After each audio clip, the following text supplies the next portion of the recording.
if anything controls the human race, it's money. So I felt compelled to cover this subject. Now, I just want you to imagine that suddenly the world has ended and all that's left is this room of people. And I want you to imagine that everyone takes off their jewellery to sell it, and I give every person in this room £10. So that's all that's left. You've all got £10 and you've all got some jewellery to sell. What would happen? Well, each item of jewellery would establish a price and a value. And that value would be largely determined by the 70 people in this room. The total amount of money in the room would determine the value of each item of jewellery. Now, if I then added another £70, so I give you all another £10, would you all be twice as well off? You wouldn't, because there's the same amount of wealth in the room. There's still the same amount of jewellery in the room. We're not any wealthier. We've got twice as much money. It just means that each pound is worth half of what it was. So if you double the amount of money in an economy, you halve the value of every pound. And that's what inflation is called. So if you double the amount of money in the British economy tomorrow, prices would all double immediately because of inflation, and your pound in your pocket will be worth half of what it is. So the amount of wealth in an economy is determined by the amount of stuff and not by the money itself. So that's a key point to get across. Because if I was to, that second £700, or that second lot of money that I was to add to the economy, if I could give it to half of you, not the others, the people who had the £10, they've still got £10, but that £10 is worth half of what it was. So you've kind of taken wealth from them by adding money to the other half of the economy. So the key points I'm trying to make is that what determines the value of each pound is the total amount of money in circulation and the total amount of goods in circulation. Inflation is caused by adding currency to an economy. And obviously adding currency to an economy devalues the money in the economy. And the other thing to point out is that our money today, we call it fiat currency because the paper actually has no value. It's not like it was in the past when we had gold. It's the goods and services that have the value, not the money. And banks don't create any wealth when they print money. The wealth comes from the workers of the country. Banks never create wealth by printing money. Okay, now it's a very important principle that by adding money into the economy devalues the value of the pound in your pocket. And bear that in mind throughout this presentation. Now, I'm just going to go through the history of why money was created and what its function was originally. Now, a long time ago, they had the barter system. So let's say I was a chicken farmer. I would go into the market, I've got my chickens, and I wanted some potatoes. So I'll give you 2 chickens for a bag of potatoes. And that's how it worked. People would swap goods. So they bartered for things. But that was a bit inconvenient because if I want potatoes, but the guy who's got potatoes doesn't want chickens, then you're in a bit of a problem. It means you've got to swap them for something else, and then it gets complicated. So something which was of intermediary value was introduced, and that was money. Now, it started off with precious metals and coins. And money, the sole purpose of money when it was first originated was to facilitate the exchange of goods and services, period. That's what money is for. It's so that you can easily get rid of what you've made and then obtain something what someone else has made. And I would argue that if money is used for anything other than that, that's when you get problems. And as I said, precious metals became the obvious choice for money because it had high value and it was small, could be easily carried around. And obviously gold is more rare than, say, copper, so a gold coin will be worth more than a copper coin. And the money itself had value because it was a precious, rare metal. Now, where paper money started out, it started out as promissory notes. So imagine I'm the chicken farmer and I go to the market. I've left me chickens at the farm. And the guy says, oh, I'll have 10 chickens off you.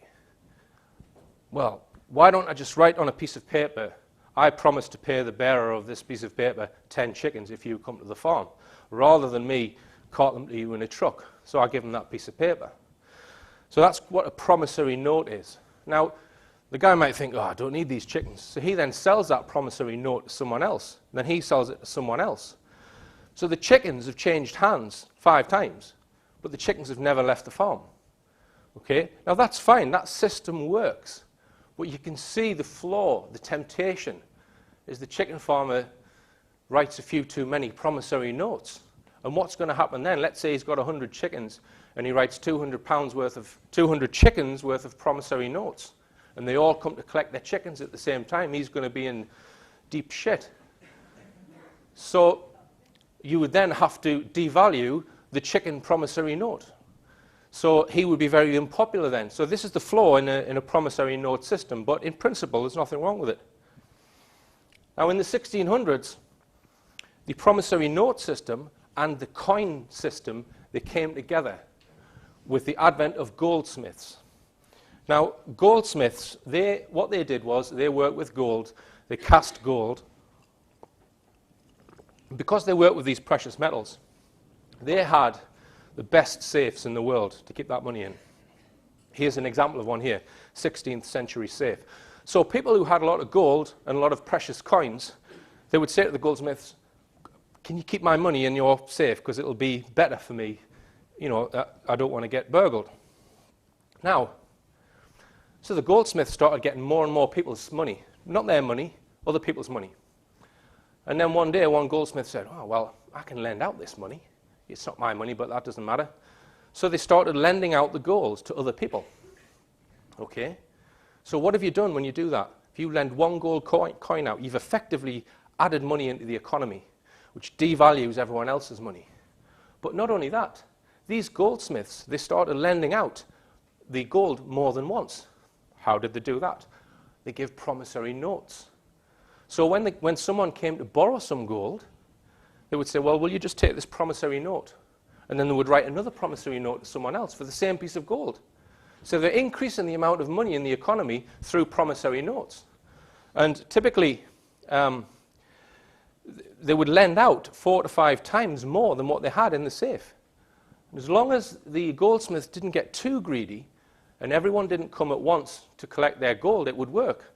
Now, but the goldsmith was also charging interest. So he's taken someone's gold, he's loaned it out 4 or 5 times, and he's getting interest on that. Now, does that sound fair to you? Does that sound fair to anyone in this room? And this is why the goldsmiths became the richest people in the world. And guess who became the kings of the banking? The people who started this system. The goldsmiths became the bankers. And guess what? When that system first started, the first goldsmith who started lending out other people's money, it should have been ended there and then, because the system is flawed. The reason why the system is flawed is because the goldsmiths become the richest people in the economy because they're getting all this interest, yet they're the only ones not doing any work. And they're the richest people. The other reason why it's flawed is because it adds discriminatory amounts of additional currency into the economy, which devalues everyone's pound in everyone's pocket. So in my view, they have a word for this. This is what the official system is now that we have. It's called the fractional reserve system, and this is how they create money now. They should have scrapped it in the 1600s. So the only difference now is that it's not actual real gold that they work with. The Bank of England, the central bank, which has the authority to create new currency, it presses a button on a computer, creates a whole load of new money. That is then deposited with the commercial banks, banks that we can go in and use. The commercial banks then lend out a very high percentage of that money, typically 9%. Eventually that money comes back into most people who get money, they redeposit it with a bank, and then they lend out 90% of that. So typically for every pound the central bank deposits, you get 10 times the amount into the economy. So it reduces the value of everyone's money. But what's the net effect? The net effect is that the banking system as a whole becomes the richest part of the economy because it's getting interest on all of those multiplied loans. This is the system we have today. Now, in order to try and, put the reins on this system, they brought in what's called the gold standard, where every promissory note in the economy was supposed to be backed by gold. So if you had a pound note in your pocket, you could go and get that piece of gold, and there would be a piece of gold equivalent to all the amount of money in the economy. But I don't think there's any economists would say that all of the gold ever covered the paper money that was in the economy. It never really worked. And this is where the expression "as good as gold" comes from. The note in your hand is as good as the gold that's in the bank. And as I said, this became the official system, this fractional reserve, as it's called. That's how new money's created. And it was made official in 1694 when they created the Bank of England, which is a very curious thing. And it's something which we very rarely see challenged on our mainstream television, whether we need the Bank of England. And more poignant, who owns the Bank of England? Just in order to get a grip on this, I'm going to briefly run through an economy, what I believe is an economy. Now, imagine that's you, okay? We're going to try and build an economy around this person. Well, everyone generally has some money. So I'm going to give him a bucket to keep his money in. Now, let's say this person works for this company, and the company's got a bucket with its money in. Let's put some money in it.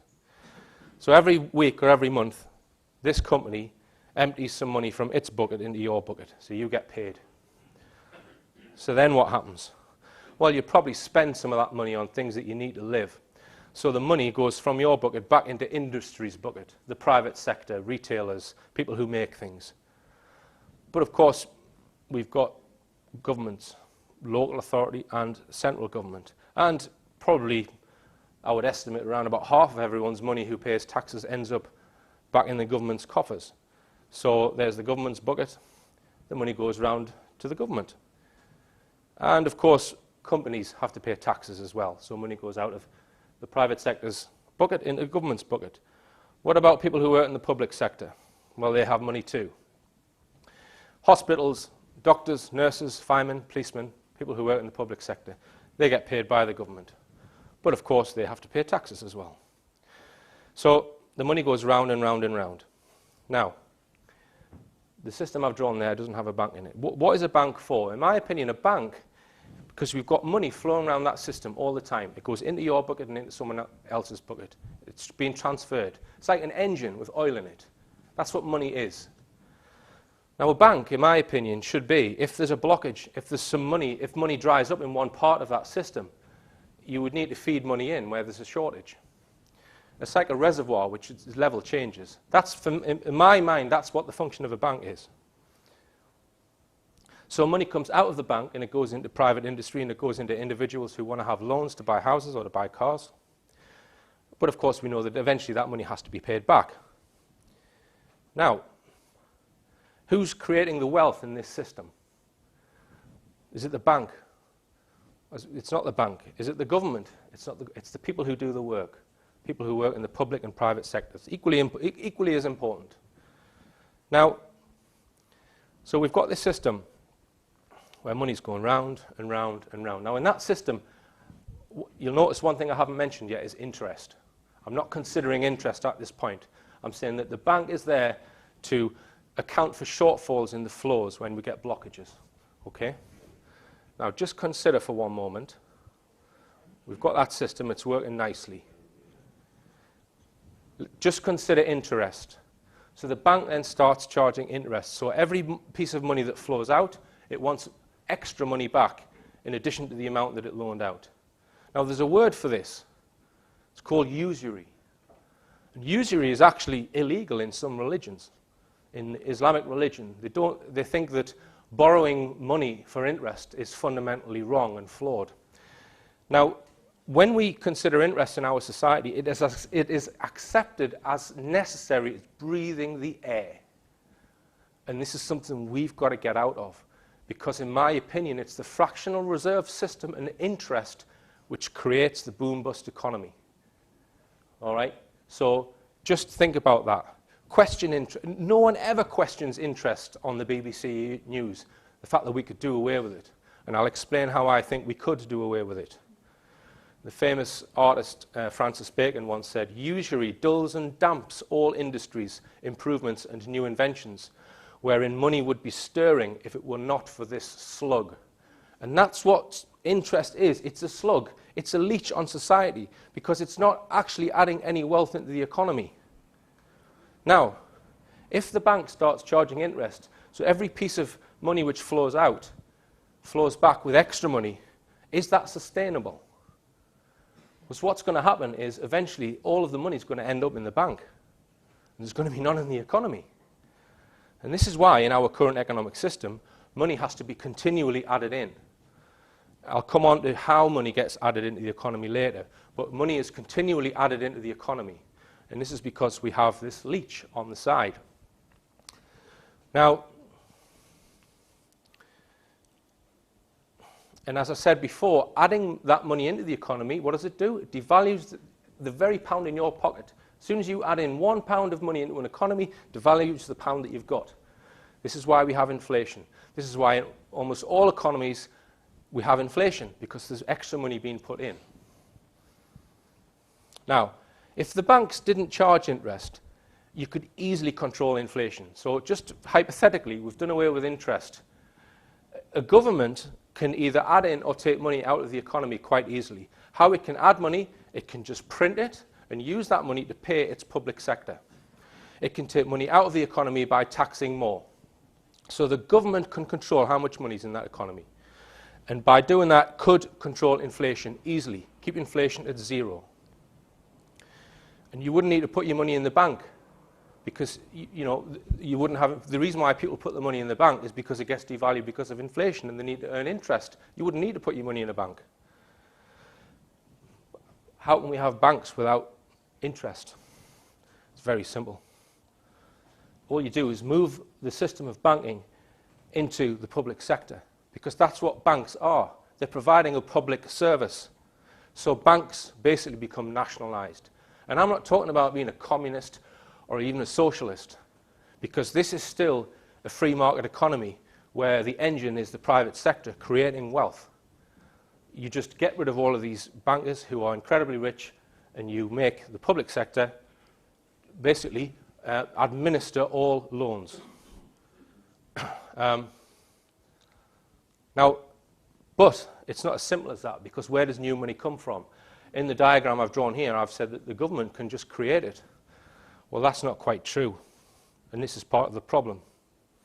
Let's ask the question, where does new money come from? Well, it comes from the central bank, as I explained earlier, which actually, well, there's argument over whether the government owns it.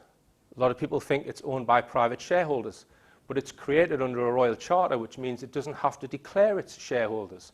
Some people say it's owned by the Queen and the Rothschilds.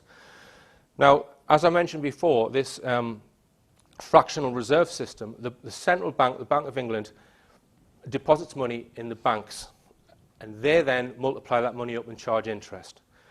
The central bank can also add debt money into the economy by loaning it to the government through things called, for example, quantitative easing. About a year ago, I believe, the Bank of England bought bonds and other assets from the government at £200 billion. That's money the government's got to pay back to the Bank of England. But the Bank of England just press a button on a computer and it just appears. Is that fair? And all this debt money that's added into the economy devalues the pound in your pocket. So, now another method that debt money has managed to get itself into the economy is through an inflated housing market. Let's say you've got a house worth £200,000. Most houses now that are worth £200,000 probably cost about £50,000 to build. But people are quite happy to pay £200,000. So why are they happy to pay £200,000 for something that costs £50,000 to build? Because they go, well, that's its market value, so I can therefore sell it. Okay, but what this has done, this mindset, it's allowed the central bank to feed more debt money to the banks through the fractional reserve system. So what happens? They do this on credit cards as well. We can show this in our model. The green indicates money going round and round the system, which isn't debt money.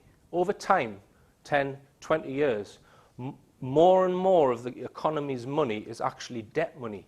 In other words, it doesn't belong to the people who hold those buckets. It belongs to the central bank or the banking system. And eventually, all the money in the economy turns red, is debt money. Now, I would argue that nearly everyone in this room is in debt. I think we're all in debt. You say, oh, well, I've got a £200,000 house and I've only got a £100,000 mortgage and you're in debt. Because if they wanted to pull that money out of the economy that they've loaned everyone, suddenly your house will be worth 60 grand. And if you owe 100 grand on your house, you're in debt. Because if the economy collapsed, your house could easily be worth less than that. But not only that, the government's in debt. The government's national debt currently is £1,000 billion. Well, let's put that in perspective. That's £40,000 for every single house. And where's the government getting that from? You. So your house is in debt for 40 grand, plus you're probably in debt if you've got a house. This is why I'm saying we're all in debt, even though you don't think you are. And the interest that the government pay per household is £1,750 per year. And that's totally unnecessary. It's basically enslaving you. And it's unnecessary. It doesn't need to be that way. And remember, he who borrows sells his freedom. So if you're in that situation, if you're part of that situation, you're selling your freedom. Just try and illustrate it. Imagine there's a desert island and we all go there. We set up our little economy. We build a little money-making press. Some people work and build the houses. Some people doctors and nurses, and we've got a bank. It's not charging interest. Great. But one day, the guy who's operating the money printing press, he says, oh, there's another island nearby. I'm going to go and live on that. Sure, no problem. Print your money over there. Just send the money across to us on a boat every month. And then he says, oh, I don't want you to pay me £15,000 a year salary. What I want you to do is, I want you to pay me 5% continually on every note that I send you. All right then. So he sends £100 and he gets £5 a year on that. Then he sends another, and the economy grows and grows and grows. Eventually, this man owns more money than the entire island put together. He says, oh, will you come and build me a palace on my island? I want a Ferrari, I want this. He's the richest man, and he does no work. That's our current system.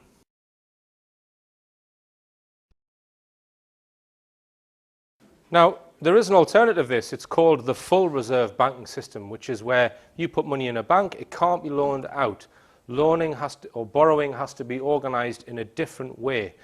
And there are many economists who actually support this view. I'm not going to read all of that text. Other complicating factors are things like bonds. The government lends money off its own people by issuing bonds to them. In my opinion, that complicates the system. Now, derivatives is another one, a huge complicating factor. Some people think they should be illegal. And it takes a bit of getting your head around. Derivatives are a bit like kind of an insurance or gambling. I'll just briefly explain what a derivative is. They're split into broadly two types, options and futures. So let's just say I'm considering buying a commodity, a ton of cheese, let's say, right? Don't know if you can buy derivatives for cheese, but let's just say you can. If you buy an option for cheese, you buy a piece of paper which says that you have the option to buy that cheese at a fixed price on or before a particular date. You don't have to buy it, so the price of the cheese is fixed because you've bought this piece of paper. All right? Now, if the price of the cheese goes up between now and the time that the option expires, then you've won because you buy the cheese at the original fixed price and then sell it again at the market value. If it goes down, you've lost. Now, people buy and sell these options. You could buy an option without ever having an intention of buying the cheese. And because you've bought something which seemingly has value, even though you've got no intention of buying the cheese, new money gets introduced into the economy. And these have been used to inflate the economy with debt money. People who are making their living buying and selling derivatives, what are they adding to an economy? Are they creating any wealth? It's completely unnecessary. And again, a huge complicating factor in all of this, which keeps the truth away, is the media, because they don't address any of the issues that I'm putting forward in this presentation. What they do is they never question the actual economic system of usury and the fractional reserve system. That's just, well, that's the way it is. Of course it's the way it is. They never question it. And their news programs always start with a set of flawed assumptions, which is that government debt must be repaid. The debt was caused by the last government. This is the great thing that they love doing. They love blaming the previous government for the debt, because people think it's a political issue then. But they don't question the system, because all successive governments essentially have the same system. And that recessions are just caused by economic cycles, up and down, and we can't control them. What a load of bollocks. And that everyone must suffer. This is the thing that they put across. We must all suffer. These things are out of our control. David Cameron has used the starkest language yet to describe how dealing with a record deficit would change our whole way of life. Mr. Cameron said the deficit was even worse than he'd expected. Labour say their actions in government prevented a recession from turning into a depression. As our political editor Nick Robinson reports, Mr. Cameron appears to be setting the scene for the pain that will come with a budget that is now just 2 weeks away. Cuts are coming. They're unavoidable. They'll affect us all. So soon, people may be asking, will my pay be cut? Or will I lose my job? Others may wonder, what about my benefits? And what will the cuts mean to me? Because the legacy we've been left is so bad, the measures that we need to deal with it will be unavoidably tough. We're in debt, aren't we? So yeah, it needs to cut spending, but I'm not quite sure exactly where, because someone's going to lose out, so I'm not quite sure where would be the best place to cut it, really. Labour say the pain must be shared fairly, and they insist that so far it's not being. Nobody is in any doubt about the need to bring the deficit down, but we're saying, look, let's bring the deficit down in a way that's fair. And everything that the coalition has done in the first month of office has actually been to hit people who can least afford it hardest. Well, the Prime Minister's speech gave no specific details of where the cuts are likely to be made. Our economics editor, Stephanie Flaunders, has been looking at some of the options. Stephanie. Thank you, George. Well, it's not news that the government's borrowing a lot, but the Prime Minister's right that his situation is unique. No British government since the war has ever had to tackle a budget deficit that was quite this big. What do you think? What's the thinking behind painting all this in such a stark way? Make it easier to take the tough choices, George. Just listen to the words that shone out from the Prime Minister's speech today. There were three that I picked out. Unavoidable, legacy, and together. Unavoidable, he's really saying I've got no choice but to make these cuts. Legacy, saying not my fault, it's the other lot's fault. It's their fault because they left the economy in such a mess. And together, he's saying we've all got a responsibility to do this. Yeah, we're all in this together, eh? And there are external complicating factors relating to the international economy. And one of them is intergovernment borrowing, because governments borrow off each other. And in this next clip, you might think this is a comedy clip, but every figure in this clip is actually correct. Your name is Roger, yes? Roger. Ah, that's your name. Roger. Good. And what do you do, Roger? I'm a financial consultant. Ah, financial consultant, eh? Roger, yeah, yes. Terrific. And, Roger, how's business at the moment? Not bad, thank you. Been a bit quiet lately. How do you mean lately? Since the war, been a bit quiet. Fair enough. OK, Roger, your special subject tonight is the economies of the European community. Your time starts now. Best of luck. Thank you. How much does Greece owe, Roger? $367 billion. Correct. And who do they owe it to? Mostly to the other European economies. Correct. How much does Ireland owe? $865 billion. Correct. And who do they owe it to? Other European economies, mostly. Correct. How much does Spain and Italy owe? $1 trillion each. Correct. Who to? Mainly France, Britain and Germany. Correct. And how are Germany, France and Britain going, Roger? Well, they're struggling a bit, aren't they? Correct. Why? Because they've lent all these vast amounts of money to other European economies that can't possibly pay them back. Correct. So what are they going to do? They're going to have to bail them out. Correct. Where are they getting the money to do that, Roger? That's a good question. I don't know the answer to that one. How much does Portugal owe? Hang on a minute. What was the answer to that earlier question? Just keep answering the questions, Roger. Where is Portugal going to get the money it owes to Germany if Germany can't get back the money that it lent to Italy? Just a minute. What was the answer to the previous question? The question was, how can broke economies lend money to other broke economies who haven't got any money because they can't pay back the money the broke economy lent to the other broke economy and shouldn't have lent it to them in the first place because the broke economy can't pay it back? You're wasting very valuable time, Roger. How much money does Spain owe to Italy? $41 billion, but where are they going to get it? Correct. What does Italy owe to Spain? $27 billion, but they haven't got it, they're broke. Correct. How can they pay each other if neither of them has any money? They're going to get a bailout, aren't they? Correct. And where's the money coming from for the bailout? That's what I'm asking you. Correct. Why are people selling the European currency and buying the US dollar? Because the US economy is so much stronger than the European economy. Correct. Why is that, Roger? Because it's owned by China. Borrowing between countries complicates the issue, and if you notice there, they were quoting everything in dollars, and dollars is the world currency, which is to do with buying and selling oil. And I would argue that that's another complicating factor. And governments also borrow from other organizations, such as the World Bank and the IMF. There are some countries who are less affected by what's termed the international recession, such as Sweden. In Sweden, they have their own currency, and they are probably less connected to the international economy than most other European economies, and they've been less affected.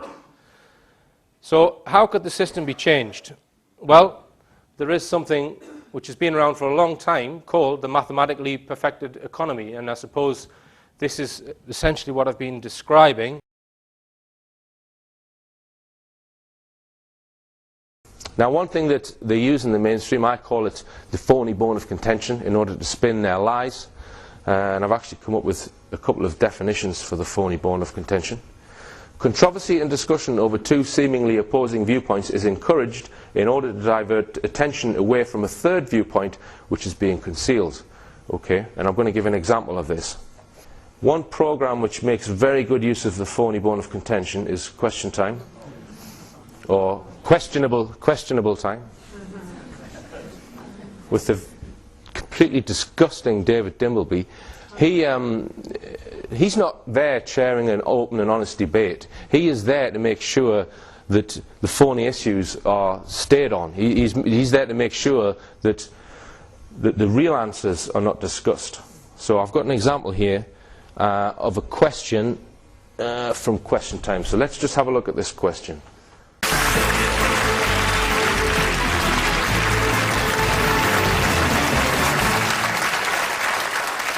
Thank you. Our first question is from Lindsay Johnson, please.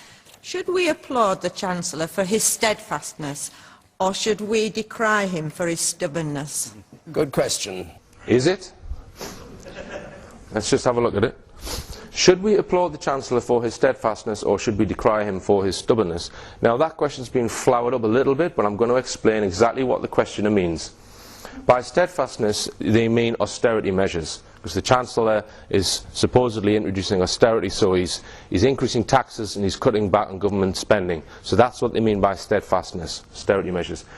Decry him for his stubbornness, what that means is some people are wanting him to borrow more money and inject that into the economy in order to try and stimulate growth. So he's being stubborn because he's refusing to borrow more money. And that's it. They're the only two solutions to the economy that they're going to have in that discussion.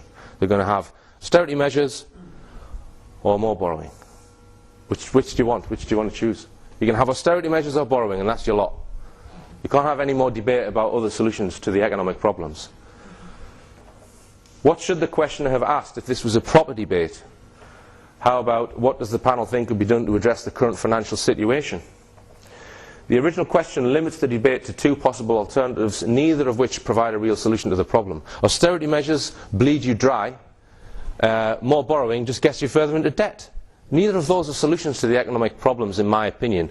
I'll just give you a simple analogy. It's not a perfect one, but it's the best I could think of. Let's say I'm a taxi driver, and my car's only getting 10 miles to the gallon, right? But I work out that I'm still making a profit. So I think to myself, right, I know what I'll do. I can work 18 hours a day, and I'll just make enough to live. And I think, no, what I'll do is I'll just work on Sundays, but I'll work 24 hours a day because I get double time. And I'll make more on a Sunday. And they're the two options. And I ponder over them and argue over them. What's the real solution? The real solution is to get rid of the car, get a new taxi. And it's the same with the economy. The economic issues are systemic. They're system problems. They're a problem with the current system. So you can't solve them by pumping money in or borrowing money or tax spend. It's a systemic problem which has been around for centuries. Okay? So what is being concealed in such a debate? Because this is what phony bones of contention do. They conceal the real solution. Okay? Now, the real solution to the economic issues is a lecture in itself. Okay? But just to summarize, to end fractional reserve banking and usury, and to allow governments to issue currency debt-free. That's it in a nutshell, okay? But they would never discuss that on a program like Question Time. But there's actually a second thing which is being concealed. Because the solution is reasonably simple to the economic debt that we're in, right? It's written there, right? That leads you to another thing that they're concealing, which is that the debt isn't an accident. It's not an accident, in my opinion. It's been done deliberately. If you put someone in debt, whether it be a company or a country or an individual, you're not necessarily putting them in debt because you want that money back. You might be putting them in debt to permanently disempower them and control them, right? So I don't think the debt is an accident. I think it's a control mechanism. But they would never allow any individual on Question Time to actually express that view, because the people who ultimately control the banking system decide who gets on Question Time. Now, another thing that they keep going on about is we need, and all parties say this, all parties come up with this, even the Green Party, economic growth is good and we need to try and increase GDP to get out of debt. Really? So we need to consume more stuff and that's going to get us out of debt? Does that sound right to you? It's a bit like saying if you have a company, because GDP is equivalent to turnover in a company, if you increase a company's turnover, will it automatically make more profit so it could pay off debt? Not necessarily. And there's another flaw in this argument, which is that, let's say that you did increase GDP, so you've got more wealth and you print more money to represent that wealth. Well, you can only use that money to pay off debt if the money is printed debt-free, so it doesn't have to be paid back. But when they issue it as a loan. So there's flaws in this statement. But again, there's something a lot more sinister behind this statement, and it was pointed out by Zbigniew Brzezinski in his 1969 book, Between Two Ages. Now, this guy is still an advisor to Barack Obama, and he's been an advisor to other American presidents. And in '69 he said, the challenge for governments in the future will be to prevent man from effectively discovering his true self and keeping humanity locked into consumerist materialism. What the flippin' heck is he talking about? Preventing man from effectively discovering his true self. Well, I'm going to try and explain what Brzezinski's talking about with an economics lesson, but it's an economics lesson you will not see in any school, because it's an economics lesson without reference to the word money, okay? Because money is just a means to an end. Money is like the oil in an engine. It goes round and round and round and round. If you're just watching the oil in an engine, you don't know where the car's going. You don't know the purpose of the journey or the agenda for that journey. That's all money is. It's a means to an end. So remove money out of the equation, and then let's have a look at the economics. Okay, what's more important than money in an economy? Well, I would suggest time is very important. This blue bar represents the amount of time that you've got in any one particular week. So you can split that up into your work time and your free time. Now, what else is important in an economy? Well, I've just called it stuff. Okay, you go to work to get your stuff. All right. Now, we can split stuff up into stuff that you need and stuff that you want. Stuff that you need is stuff that if you didn't have, you might die. So food, clean water, shelter, clothing perhaps. Stuff that you want is all of the luxury goods that we love and crave. iPads, fast cars, you name it. Sky football, the list is endless and growing. Now, you can split work up into the amount of time it would take you to get the stuff that you need and the amount of time it would take you to work to get the stuff that you want. All right? I've also split the free time up into consumption, because if we're consuming all of this stuff, we need time to consume it. We need time to watch our Sky football or whatever it is that we're doing. And then there's our free time. This is very important. Free time where you will learn, or you will become political, or you will be critical. This is where you'll, as Brzezinski says, discover who you truly are. Now, let's go back 600 years and draw the chart for a typical person, because it would look very different to that. And just to point out that in the modern age, really, probably only 10% of our time is actually spent working for the stuff that we need. If you actually list all of the products consumed in any one year, less than 10% are stuff that keep you alive. Okay, so let's go back before the Industrial Revolution. It's going to look more like this. So the vast majority of people's time will be spent to get the stuff that they need to live. And they would spend very little time actually on luxury goods. So let's just say we could go back in time and speak to them. And we say to them, hey, it's great in the future because we only spend 10% of our time to get all the stuff that we need. And the person in the past would say, really? Must be great in the future. You must have loads of free time on your hand. And we'd scratch our head and say, well, no, we haven't actually. Why is that? Strange. Well, it's because the stuff that we want has been mushroomed out of all proportion. Needs have been created which didn't exist in the past. All of the consumption that we have that isn't really necessary. I was in a shop the other day and I said to the woman behind the counter, this shop should be called Things I Can Live Without. It wasn't my idea to go in the shop, by the way. I was dragged there. Anyway, so this is what Brzezinski's talking about. Because what Brzezinski sees as the threat is he doesn't want this box to grow. Because if you spend less time working, you're going to have lots of free time on your hand to discover who you truly are. So he says, let's keep everyone running around, working, and in order to do that, we need to keep them consuming. All right? Now, just a word about debt. Debt occurs in our model here when the amount of things that you want exceeds the amount of work time required to obtain it. And a lot of people fall into personal debt. It's so easy these days. And getting someone in personal debt is a great way of keeping them, as Zabinski says, locked into consumerist materialism. Now, a lot of people would say, yeah, and this is what marketing has done. This is sales and marketing that make people want things that they don't really need. Maybe. Bill Hicks once said, anyone here working sales and marketing? Kill yourself. I would only partly agree with him, because I actually think the way marketing works is that it makes people feel dissatisfied with the amount and value of stuff that they have, yeah? So that they want something better. I would argue that practically every show on TV does that. They don't need marketing. It makes you feel dissatisfied with your house. That's what TV does. It makes you feel dissatisfied with what's in your house. It makes you feel dissatisfied with the car that you drive.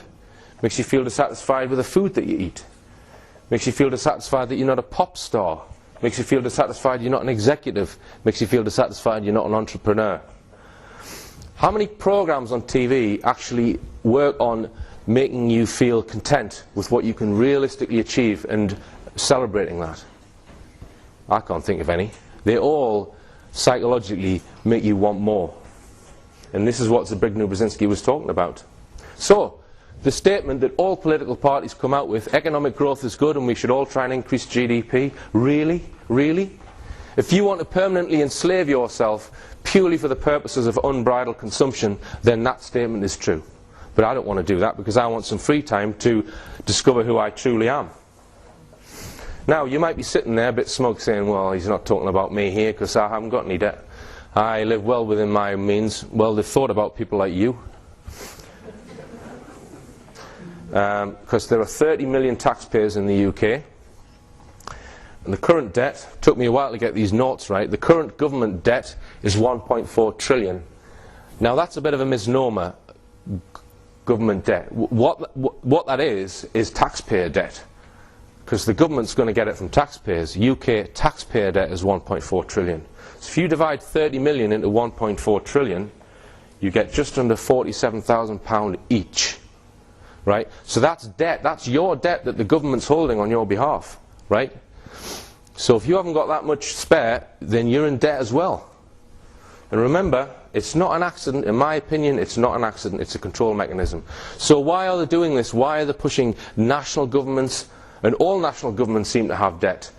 Personal debt, I think it's a control mechanism.